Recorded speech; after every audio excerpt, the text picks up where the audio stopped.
Hello, and welcome to Did You Know Gaming Extra. Today we're going to be talking about U-turns in video games and the gaming industry. Video games inevitably change as they're produced, and no concept for a game is ever identical to the final product. Although most of these changes are gradual and fairly standard, some alterations can be described as nothing short of a U-turn. One of these U-turns happened within Nintendo during the early 90s, as it wasn't Mario who was planned to be the face of the Super Nintendo, but F-Zero's Captain Falcon. Captain Falcon was designed as the mascot for the Japanese Super Nintendo, the Super Famicom, and was specifically made to match the Super Famicom's design. F-Zero graphic designer TAKAYA IMAMURA has even stated that he incorporated red, blue, and yellow into the Captain's design to match the Super Famicom system. What's also interesting about the Captain's early design is that he was planned to smoke cigars, and the Falcon part of his name didn't come until much later. It seems Nintendo came to their senses before the Super Nintendo's launch and decided not to have a cigar-smoking speed junkie as the face of their new product. With Nintendo having such a prominent role in the gaming industry, it only makes sense that a couple of the U-turns on our list would link back to them. Another Nintendo-related U-turn has to do with the GameCube and, bizarrely, the Battlefield franchise. Battlefield developer Dazz originally contacted Nintendo to talk about having Battlefield 1942 as a GameCube-exclusive title. However, Dazz ultimately decided against this after hearing about Nintendo's weak online strategy. This information comes from former Nintendo of America employee Jeff KALLES, while he was on Nintendo World Report's live podcast for Child's Play.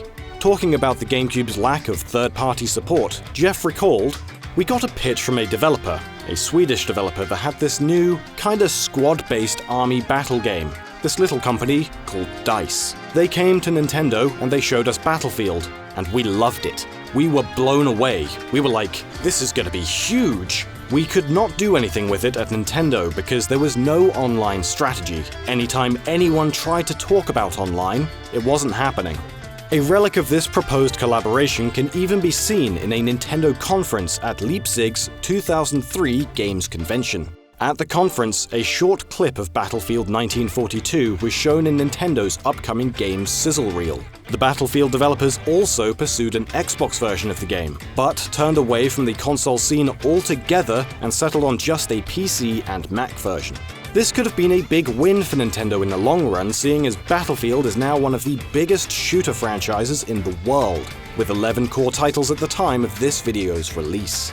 The next game we're talking about did end up being a platform exclusive, and is now a franchise heavily associated with the PlayStation brand. The original concept for Sucker Punch Productions' Infamous was completely different to the final game, and the title would have been unrecognizable had one of these U-turns not occurred.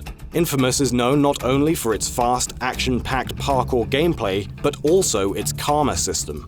However, had production continued as it had started, Infamous wouldn't have had this karma system, and would have ended up more closely resembling a superhero version of Animal Crossing. Co-founder of Sucker Punch, Chris Zimmerman, revealed this in a Sucker Punch 20th anniversary blog post on PlayStation.com. Zimmerman said, "You roamed your city, tracked down criminals, helped out the citizens, and did some light zoning work along the way. The best superheroes have alter egos, right? So your alter ego was a property developer, deciding where to put the pet shops and tiki bars the citizens were demanding. Sounds awesome, right? Well, it wasn't. After 6 months of experimentation, we gave up on property development and focused on superhero action."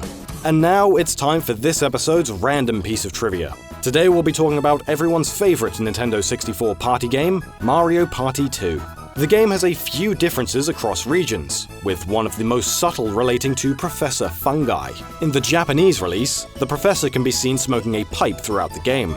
This pipe was removed in Western versions of the game, presumably because it could have been seen as encouraging younger players to smoke.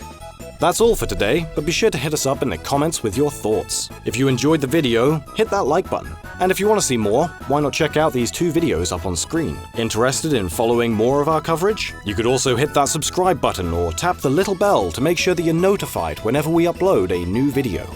People always say new year, new me, but so far this year, the only way I've started it differently is I already have a cold.